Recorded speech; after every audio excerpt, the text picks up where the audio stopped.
जय हिंद दोस्तों, welcome to ज्योतिर्मय। दोस्तों, कॉफी विद सुमित जैन। आओ भैया के साथ एक और कॉफी। आज मजा आ गया कॉफी पी के। और अब हम जिस टॉपिक पर डिस्कस करने जा रहे हैं वो ये है कि असलियत में एक स्टेप पासपोर्ट खालिस्तानियों मतलब हरियाणा गवर्नमेंट ने और डिक्लेयर करने वाले प्रवीण शर्मा जी थे कि फोटो पहचान रहे हैं और तुम्हारे पासपोर्ट जो है वो जब्त करेंगे और कैंसिल करेंगे और जो नहीं बना उसका बनने नहीं देंगे। एक डिक्लेरेशन और लगभग 100 पासपोर्ट कैंसिल हुए और पूरा खालिस्तानी आंदोलन गायब। मतलब बिल्कुल खुला है। आप दिल्ली से चंडीगढ़ जाइए, मजाल है कोई बीच में दिखाई दे जाए, 2-4 टेंट वेंट नजर आएंगे, वो भी अपना हुक्का पी के निकलने की तैयारी के अंदर हैं।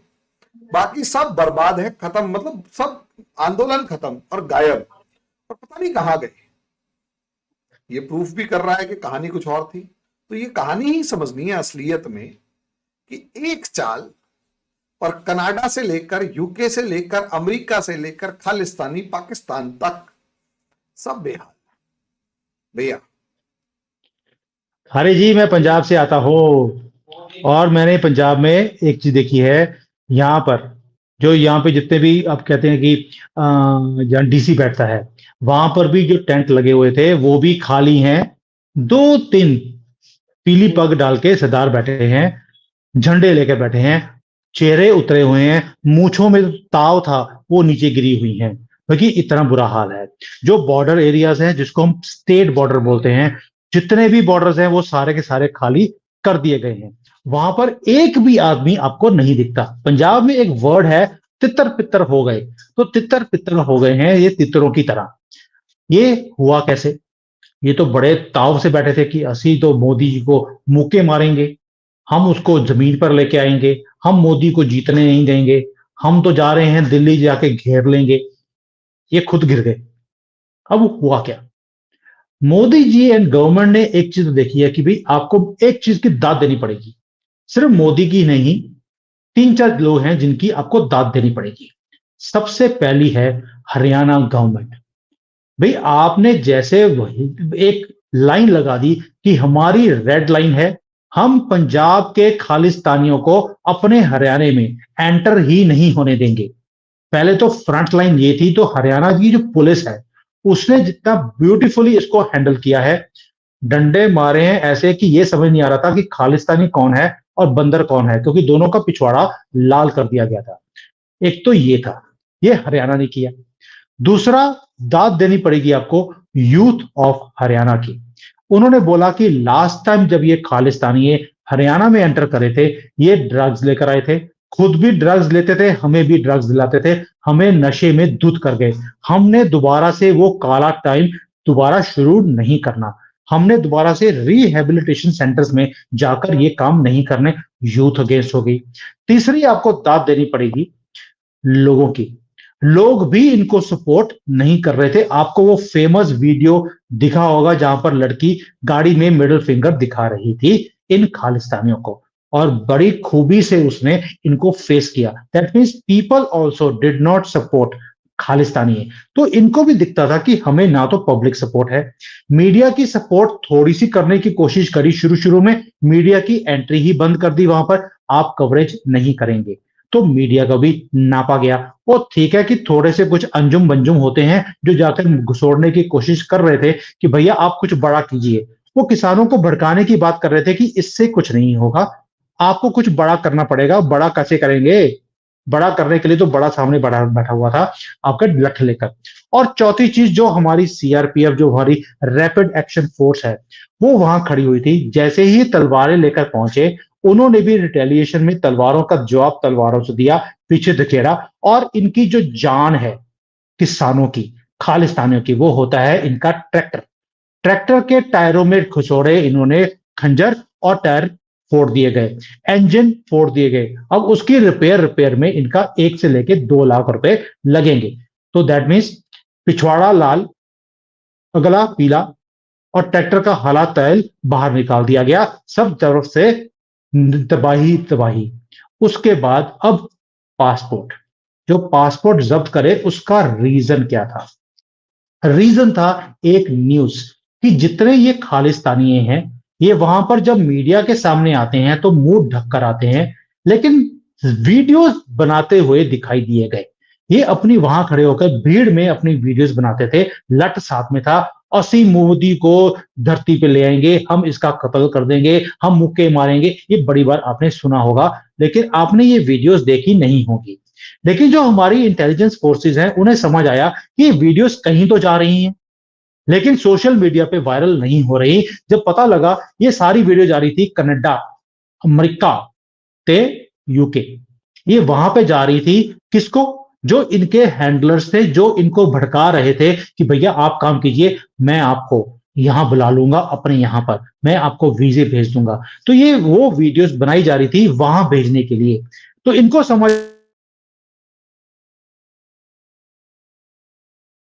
आ गया कि ये सारे खाने, इनका किसी का मकसद भारत में फांड को नीचे दिखाने का नहीं है, इनके एस्पिरेशंस हैं अमेरिका कनाडा जाने की। तो इसको बंद करने का बड़ा ही सिंपल रास्ता है, इनके पासपोर्ट जब्त कर लिए जाए, कैंसिल कर दिए जाए, या दोबारा से अगर ये पासपोर्ट अप्लाई करने के लिए आएंगे तो पासपोर्ट इशू ही नहीं होगा। जैसे ही ये स्टेटमेंट आया है 24 घंटे के अंदर वो सारे बॉर्डर्स तितर पितर हो गए, आराम से ट्रैफिक जा रहा है, वो दिल्ली का ट्रैफिक हो, वो चंडीगढ़ का हो, या कोई भी हो। एक मास्टर स्ट्रोक एंड सारी हवा निकाल दी गई।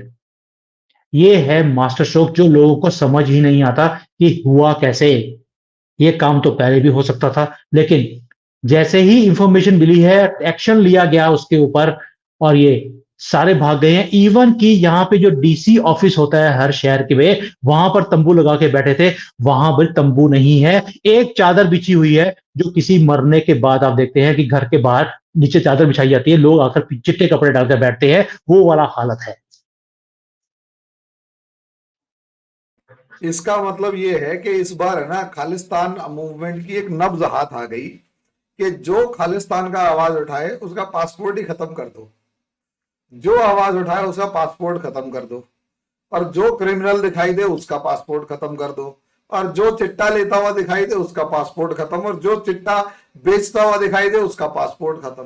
सबसे पहले एक काम करो, पासपोर्ट खत्म करके इनका ड्रीम कनाडा खत्म कर दो। Yes, एक और काम किया इन्होंने, 3-4 लेवल पे काम किया। एक तो जैसे मैं बोला आपको, दाद देनी पड़ेगी लोगों की जिन्होंने सपोर्ट नहीं किया, दाद देनी पड़ेगी हरियाणा पुलिस की, लेकिन दाद ऑल्सो देनी पड़ेगी जैसे होम मिनिस्ट्री ने इसको टैकल किया है कि भाई डंडा चलाया है, गोली नहीं चलाई है, और सारा काम को ब्यूटीफुली हैंडल किया गया। लेकिन साथ साथ में एक काम और किया कि ये जो आंदोलन है, हमने लास्ट टाइम देखा कि ये 5 स्टार आंदोलन था, काजू बादाम चल रहे हैं वहां पे, लड़कों जो उन्होंने सड़कों के ऊपर कमरे बना लिए, उसके अंदर एसी लगाए हुए हैं। दैट मीन्स फंडिंग आ रही थी कहीं से। इवन की जो टेंट थे, वो ऐसे बड़े बड़े टेंट थे जो बड़े हमारे माउंटेनियरिंग करने जाते हैं, वो उनके पास भी इतने बढ़िया लेवल के टेंट्स नहीं होते हैं जैसे इनके पास थे। दैट मीन्स सारा सामान पैसे से आता है, पैसा भी बेतहाशा दे दिया गया इनको। वो रास्ते ही बंद कर दिए, जिस जिस रूट से पैसे आ रहे थे, एनजीओ से आ रहे थे, वो सारे बंद कर दिए गए, फंडिंग ही रोक दी। दैट मीन्स आपकी बैकबोन पहले ही फंडिंग के कारण तोड़ दी। और भाई फंडिंग नहीं थी तभी तो डकैती डकैती डालने आ नहीं पाया। और योगी जी का तो वैसे ही बड़ा सिंपल सा स्टेटमेंट था, टकैत एंड पार्टी को आप बॉर्डर यूपी का क्रॉस करके तो दिखाओ, वापस भी तो आ रहा है। तो एक बड़ा ही सिंपल स्टेटमेंट था। देखिए योगी जी बोलते कब है, और बड़े वैसे भी योगी है तो बोलने का उनका मतलब बनता नहीं है, बड़े प्यार से बोला आप यूपी का बॉर्डर क्रॉस करके वापस आके दिखाओ। टकैत अपने घर से बाहर निकला ही नहीं। निकलने का रीजन ये नहीं था कि योगी जी ने धमकी दी है, मैटर था पैसा। इस बार पैसा ही नहीं था आंदोलन के अंदर, ये लोग खुद ही आए हुए थे सिर्फ इसलिए कि उनको चिट्टा लेना था, उनको खाना खाना था, उनको ड्रग्स मिल रही थी, ऐश मिल रही थी, और लंगर में दारू बट रही थी, और कोई रीजन नहीं था। और ड्रीम था कि यहां बैठ के दारू पिएंगे, उसके बाद फ्लाइट पकड़ेंगे, कनाडा चले जाएंगे, और पैसे भी हमारे पास आए होंगे। ना पैसा मिला, ना दारू मिली, ना चिट्टा मिला, पिछवाड़ा लाल और नीले रंग का पासपोर्ट कैंसिल। ये सारा कल्बिनेशन ऑफ थिंग्स है जिसने हवा ही निकाल दी खालिस्तानियों की। अब मुझे ऐसा लगता है ये परमानेंट इलाज अब किया जाएगा। इन्होंने रेल रोको की एक धमकी दी है कि हम 11-12 तारीख को हम रेल रोकेंगे। क्या ये रेल दिल्ली में रोकेंगे, हरियाणा में रोकेंगे? ये सिर्फ रेल रोकेंगे पंजाब की। पंजाब की रेल तो वैसे ही रुकी पड़ी है भैया, जब से आम आदमी पार्टी आई है। तो आप और कौन सी रेल रोकेंगे? आप अपना ही नुकसान करेंगे, करते जाइए। 2 दिन में पंजाब का और नुकसान होगा। और ये एक टेस्टिंग है मोहन जी, आपको समझना चाहिए। ये जो 2 दिन की रेल रोको करी जा रही है, ये टेस्टिंग है। टेस्टिंग ग्राउंड है 2024 से पहले की, कि यहां पर पहले टेस्ट करेंगे कि इसका इफेक्ट इकोनॉमी के ऊपर, प्राइसेस ऑफ थिंग्स के ऊपर क्या होगा। क्योंकि जो राहुल गांधी ने एक टूल किट खड़ी करी है अभी ओल्ड पेंशन स्कीम की रेलवे के अंदर, अब ये लोगों को समझना चाहिए ये क्या है। Why old pension scheme and why during elections, ताकि इलेक्शंस में जब रेल रुकेगी, आपके यहां पे कोयला आपके पावर प्लांट्स में नहीं जाएगा। 70% हमारे पावर प्लांट्स कोल पर चलते हैं, वो नहीं चलेंगे तो बिजली नहीं आएगी। मई जून में आपका टेम्परेचर होता है 45 से 48 डिग्री टेम्परेचर का, बिजली नहीं आएगी, आप दुखी होंगे, आप जाकर मोदी जी के खिलाफ वोटिंग करेंगे। आलू टमाटर महंगे हो जाएंगे क्योंकि ट्रांसपोर्टेशन में सामान जाता है, आपकी हर चीज महंगी होगी। आप कहेंगे मोदी बेकार है, राहुल ही बढ़िया है, इसी को अपॉइंट किया जाए प्रधानमंत्री of the country. That means जो मोदी जी 2/3 मेजोरिटी में आने की बातें बोलते हैं, एक रेल रोकने से आपकी सारी अर्थव्यवस्था भट हो जाए, ठप हो जाएगी। और हम तो वैसे ही हिंदुओं की रवायत है, प्याज महंगा होने से हम गिरा, जो गवर्नमेंट है उसको गिरा देते हैं। यहां पर सारे आलू टमाटर प्याज सब कुछ महंगा करने की एक मुहिम चला दी गई है। अब मैं आपको एक सीक्रेट बात और भी बताऊंगा जो आपको हैरान कर देगी। ये सारा काम इन्होंने कर दिया है रेल रोकने से। आखिरी चीज है, जब रेल रुकती है तो जो लोग अपने कहीं बाहर काम कर रहे हैं, उन्होंने अपने घर में जाकर वोटिंग करनी है, वो भी नहीं जा पाएंगे। कितने लोगों को आप ट्रांसफर करेंगे बसेस में? हर एक के पास गाड़ी नहीं होती है, वो जाएंगे ट्रेन में जाते हैं, वो नहीं जाएंगे, उतना परसेंटेज ऑफ वोट कम आएगा। और इलेक्शन हमने पहले भी देखा है कर्नाटका में, हरियाणा में 2% का तो हेरफेर है, उसी की लड़ाई है। उसको करने के लिए रेल को रोकना जरूरी है। आखिरी चीज एक और है, रेल सिर्फ इलेक्शंस को रोकना नहीं है, एक मैसेजिंग भी है वर्ल्ड को भेजना।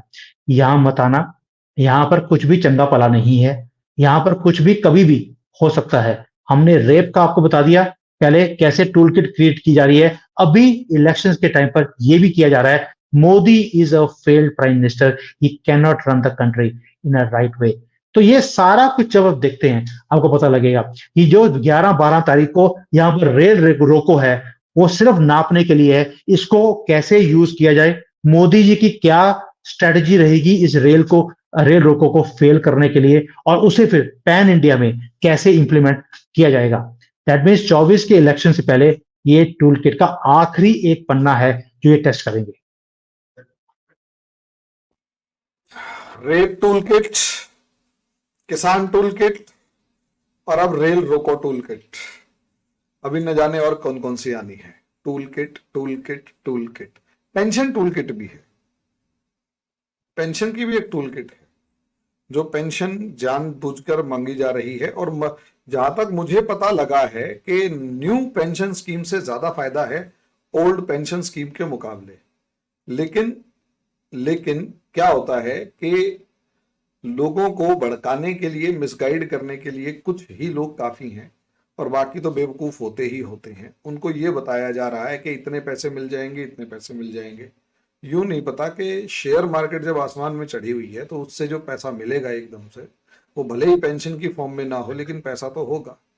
अब भैया कोई बूढ़ा आदमी अपने बच्चों को पैसा दे देता है और वो बच्चे उस पैसे को खा के डकार के और बूढ़े के लात मार के भगा देते हैं, तो उसके अंदर सरकार क्या करे।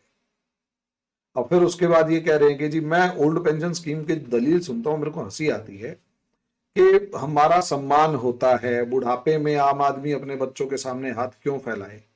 तो सवाल तो भाई साहब ये भी है ना कि अल्टीमेटली आप बुढ़ापे में कोई बंदा तो माँ बाप के सवाल क्या आगे सवाल क्यों, हाँ, बच्चों के सामने हाथ क्यों फैलाए, तो वो सरकारी नौकर को ही ये सहूलियत क्यों मिले।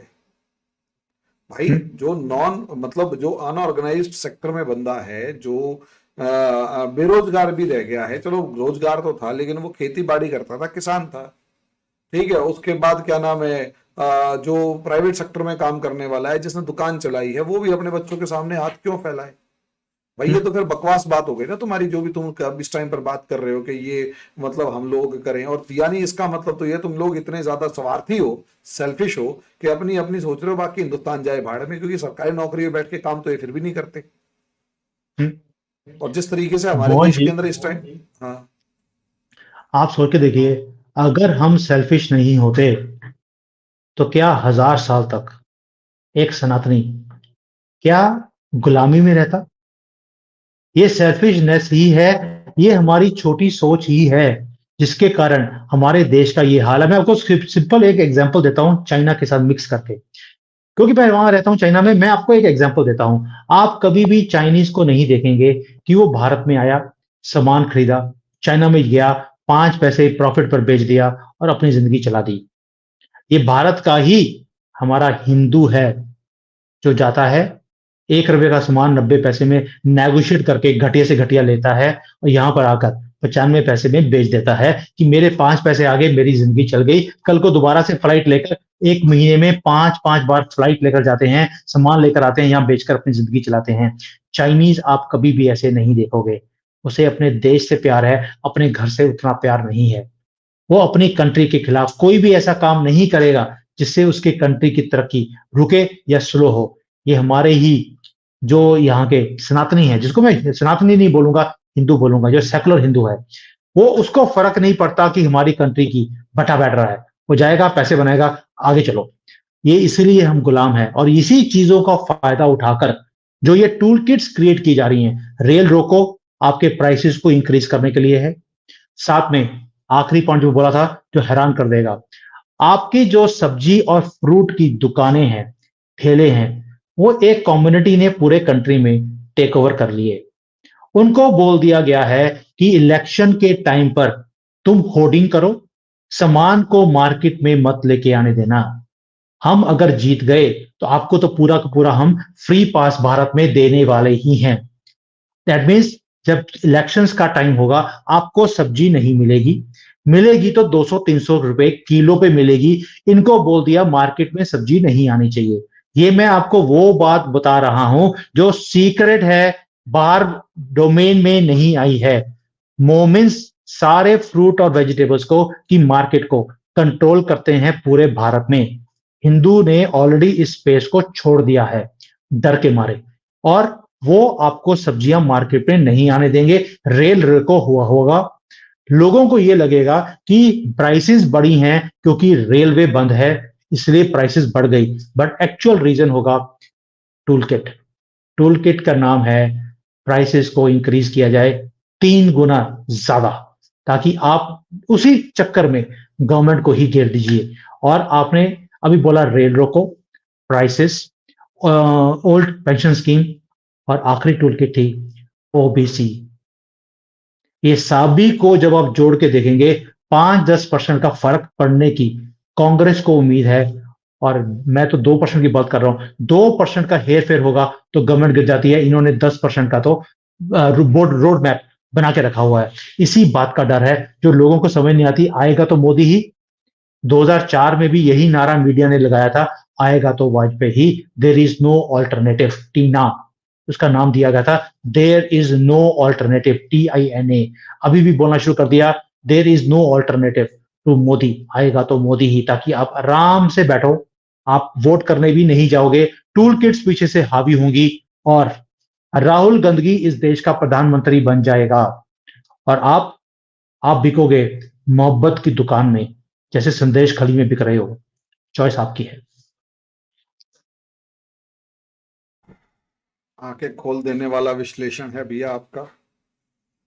हाँ, एक अलग ही लेवल पर, एक अलग ही डायमेंशन में सोचा जा रहा है, और वो आगे जाके क्या होता है, टाइम वुड टेल। हाँ, लेकिन इतना ये है कि आगे आने वाले समय में भारत का एक बुरा हाल, या यूं कहें भारत का एक अलग लेवल होने वाला है। अब उसको देखते हैं, 24 के इलेक्शंस कहीं मिस ना हो जाएं, इसीलिए पूरी ताकत के साथ लगे हुए हैं कि भैया एक को नहीं आने देंगे, और एक को एक ही आएगा, और जो आएगा वो ही आएगा। देखिए और मोहन जी, लड़ाई क्या है? लड़ाई ये नहीं है कि मोदी आएगा, लड़ाई है मोदी जी क्या करने वाले हैं। पता उनको भी है कि आएगा तो मोदी ही, हमें भी पता है, लेकिन आएगा कितनी पावर के साथ, वो इंपॉर्टेंट है। मोदी जी बेवकूफ नहीं है, जिसने 370 खत्म किया उसको 370 से आप लेकर आएंगे, क्योंकि 2/3 मेजोरिटी के लिए आपको 363 सीट चाहिए, वो 370 की बात करते हैं। रीजन क्या है? उन्होंने कॉन्स्टिट्यूशन चेंज करना है। हिंदुओं के लिए ये कॉन्स्टिट्यूशन बना ही नहीं है। और भाई हिंदुओं, आपको कंट्री मिल गया, आपको ये भी पता नहीं है कि हिंदू वर्ड हमारे कॉन्स्टिट्यूशन के अंदर है ही नहीं, धर्म वर्ड डाला ही नहीं गया। ये सारी राइट्स जो हैं वो मोमिन्स को और क्रिश्चियंस को दे दिए गए हमारे लेहड़ू जी की तरफ से, जिसको मैं बड़े पप्पू बोलता हूं। जानबूझकर आपको सेकंड ग्रेड सिटीजन रखा गया। मोदी जी ने इस कॉन्स्टिट्यूशन को चेंज करना है, जिसके लिए 2/3 मेजोरिटी की जरूरत है, और ऑपोजिशन की तैयारी है कि 2/3 मेजोरिटी नहीं आनी चाहिए। लड़ाई 2/3 की है, और इसीलिए ये सारे टूल किट्स को क्रिएट किया जा रहा है। आंखें खोलिए इससे पहले की। और मैं ये बातें दावे के साथ कैसे बता सकता हूं, क्योंकि आपको मालूम है, एक तो मैं कॉर्पोरेट का आदमी हूं, मुझे बिहाइंड द सीन्स हर एक चीज को समझने की आदत है। दूसरा, मैं बड़े बड़े कॉर्पोरेट्स में बात करता हूं तो हमारा थिंक टैंक है, जहां पे बैठ के सारी चीजों को एनालिसिस करते हैं। तीसरा है मेरी पकड़ आरएसएस के अंदर, गवर्नमेंट के अंदर। जब मैं कैबिनेट मंत्रियों को बैठ के बात करता हूं तो उनके पता लगता है कि पूरे ग्राउंड रियलिटी क्या है। और लास्ट है रविंद्र पंचोली जी जैसे एक विद्वान, जो मेरे साथ हर रोज मेरे मार्गदर्शन करते हैं। भाई उनके पास 400-500 लोगों की टीम है जो ग्राउंड वर्क पे काम कर रही है। उनके पत्रकार जो सारे भारत में फैले हुए हैं, वो ग्राउंड रियलिटी से इकट्ठा करके मेरे से रोज शाम को एक कॉन्फ्रेंसिंग होती है उन सबके साथ। हमें पता लगता है कि मूड क्या है। जब आप सारी चीजों को इकट्ठा करते हैं, तब आपको पता लगता है कि बिहाइंड द सीन क्या चल रहा है। ये डॉट्स को जोड़कर मैं ये पिक्चर्स को बनाता हूं, तभी आपको आगाह कर रहा हूं। अपने देश को, अपने फ्यूचर को, अपने बच्चे के फ्यूचर को बचाना है। ये महाभारत का आखिरी जंग है, इसे जीतना बहुत जरूरी है। इसलिए पूरी दुनिया, पूरी कायनात लगी है एक आदमी को गिराने के लिए। चॉइस हमारे हाथ में है, एक बटन नहीं रहा है। 100 करोड़ का एक परिवार है, उस आदमी को मतलब बिल्कुल अपने सर पे बिठाने के लिए कायनात को उखाड़ के रख देंगे इस बार। बाकी ये है कि पूरी ताकत लगानी है जिताने के लिए। तो इसी के साथ अब ये डिस्कशन हम यहीं रोकेंगे। अगले वीडियो में अगले टॉपिक डिस्कशन करेंगे। बाकी coffee with Karan, coffee with Sumit Jain बड़ी स्वाद है। करण, और ज्योतिर्मय एक और टूल किट का नाम ले लिया आपने। गलती हो गई, गलती हो गई। वो ऐसे बंदे का नाम, बंदा भी पता नहीं हम है नहीं है, पता नहीं क्या है, लेकिन नाम नहीं लेना चाहिए। Sorry sorry sorry. अच्छा भाई साहब, ये वैसे हम इस चीज के ऊपर भी डिस्कस करेंगे कि जैसे LGBTQ ABCD XYZ plus plus minus x cross वगैरह, तो ये जितने भी लंबे चौड़े 62 64 72 हैं, पता नहीं कौन कौन है, तो इनको अगर हम देखें तो मतलब इनको बंदा कहेंगे तो वो बुरा मान जाए तो हमारे को समस्या हो सकती है। बिल्कुल हो सकते हैं। तो भाई मैं पहले सॉरी बोल देता हूँ भाई, मेरे को ये नहीं पता था तुम्हें कहना क्या था, सॉरी। तो तो इसी इसलिए के साथ हम कॉफी, मुझे मुझे कई लोग बोलते हैं भाई आपने कॉफी विद सुमिजन क्यों कर दिया, ये तो ट्रेडमार्क किसी और के लिए था। मैं कहा भैया मेरी मजबूरी है, मेरे खुद की यहाँ पे में जो मैंने पहले बताया आपको, वो है कर्मा कैफे। कर्मा कॉफी